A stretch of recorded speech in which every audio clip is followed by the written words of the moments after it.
കാനഡയിലൊക്കെ പോയിട്ട് ആർക്കെങ്കിലും സ്കോളർഷിപ്പോട് കൂടി പഠിക്കാൻ ഇൻട്രസ്റ്റ് ഉണ്ടെങ്കിൽ അവർക്ക് പറ്റിയ ഒരു 10 സ്കോളർഷിപ്പ് ഞാൻ പറഞ്ഞുതരാം. ഒന്ന് ചെക്കൗട്ട് ചെയ്ത് നോക്കാണ്ട് എൻ്റെ ഗ്രാജുവേറ്റ് PhD സ്റ്റുഡൻസിനൊക്കെ അപ്ലൈ ചെയ്യാൻ പറ്റുന്ന സ്കോളർഷിപ്പുകൾ ഈ കൂട്ടത്തിലുണ്ട്. അപ്പോൾ ഓരോന്നിൻ്റെയും QR കോഡ് ഞാൻ താഴെ കൊടുക്കുന്നതായിരിക്കും. അപ്പോൾ ആ QR കോഡ് സ്കാൻ ചെയ്താൽ നിങ്ങൾക്ക് ലിങ്ക് കിട്ടുന്നതാണ്. ഓക്കെ, അപ്പോൾ ഓരോന്നും ഞാൻ ഏതൊക്കെയാണെന്നുള്ളത് പറയാം. ഫസ്റ്റ് വൺ എന്ന് പറയുന്നത് മെക്മാസ്റ്റർ യൂണിവേഴ്സിറ്റിൻ്റെ സ്കോളർഷിപ്പാണ്. ഇതിൻ്റെ ഡെഡ്ലൈൻ വരുന്നത് 15th ജൂണാണ്. അപ്പോൾ ഇത് ഗ്രാജുവേറ്റ് സ്റ്റുഡൻറ്റും അണ്ടർ ഗ്രാജുവേറ്റ് സ്റ്റുഡൻസിനൊക്കെ അപ്ലൈ ചെയ്യാൻ പറ്റുന്ന സ്കോളർഷിപ്പ് ഇവർക്കുണ്ട്. അപ്പോൾ അതിൻ്റെ ലിങ്കിന് താഴെ. ഇപ്പോൾ നെക്സ്റ്റ് വൺ എന്ന് പറയുന്നത് യൂണിവേഴ്സിറ്റി ഓഫ് വിന്നപ്പെഗ് സ്കോളർഷിപ്പ്. വിന്നപ്പെഗ് എന്നാണ് പറയാൻ തോന്നുന്നു.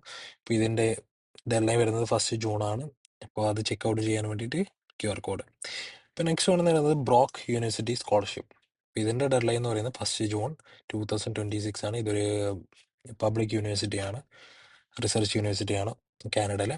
അപ്പോൾ 1st ജൂൺ 2026. അപ്പോൾ ഇതിൻ്റെ ഇൻഫർമേഷന് വേണ്ടിയിട്ട് താഴെ QR കോഡ് സ്കാൻ ചെയ്യാം.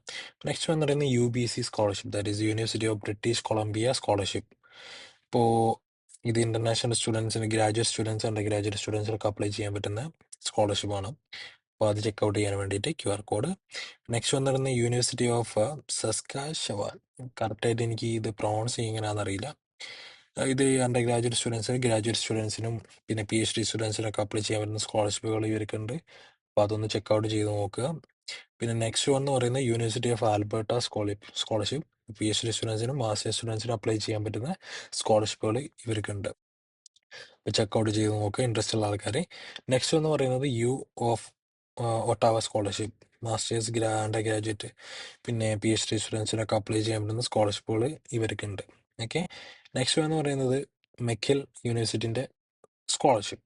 ഫുള്ളി ഫണ്ടഡ് ആയിട്ടുള്ള സ്കോളർഷിപ്പാണ് മാസ്റ്റേഴ്സ് ആൻഡ് ഡോക്ടറൽ എന്ന് വെച്ചാൽ PhD സ്റ്റുഡൻസിനുള്ളത്. നല്ല അത്യാവശ്യം റാങ്കിങ് ഉള്ള യൂണിവേഴ്സിറ്റിയാണ് മെക്കിൽ യൂണിവേഴ്സിറ്റി. അപ്പോൾ ഇൻട്രസ്റ്റ് ഉള്ള ആൾക്കാർ ചെക്കൗട്ട് ചെയ്ത് നോക്കുക.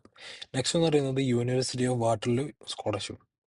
ഇപ്പോൾ undergraduate masters and PhD സ്റ്റുഡൻസിനൊക്കെ അപ്ലൈ ചെയ്യാൻ പറ്റുന്ന സ്കോളർഷിപ്പ് ഇവർക്കുണ്ട്.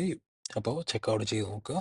നെക്സ്റ്റ് വൺ ലാസ്റ്റ് എന്ന് പറയുന്നത് കനേഡിയൻ ഗവൺമെൻറ്റിൻ്റെ സ്കോളർഷിപ്പ്. ഗ്രാജുവേറ്റ് സ്റ്റുഡൻസിനെ സപ്പോർട്ട് ചെയ്യാൻ വേണ്ടിയിട്ട് കനേഡിയൻ പ്രൈം മിനിസ്റ്റർ കൊടുക്കുന്ന ഒരു സപ്പോർട്ട് ഇന്റർനാഷണൽ സ്റ്റുഡൻസിന് കൊടുക്കുന്ന. ഇന്ത്യ ഉണ്ടോ എന്നുള്ളത് എനിക്ക് കറക്റ്റ് അറിയില്ല. ചെക്കൗട്ട് ചെയ്ത് നോക്കണം നിങ്ങൾ. അപ്പോൾ താഴെ QR കോഡ് സ്കാൻ ചെയ്യാം, ചെക്കൗട്ട് ചെയ്യാം. അപ്പോൾ ഇത്രയും സ്കോളർഷിപ്പുകൾ ആർക്കെങ്കിലും താല്പര്യം ഉണ്ടെങ്കിൽ ചെക്കൗട്ട് ചെയ്ത് നോക്കുക, എന്നിട്ട് അപ്ലൈ ചെയ്യാം. Okay, thank you so much.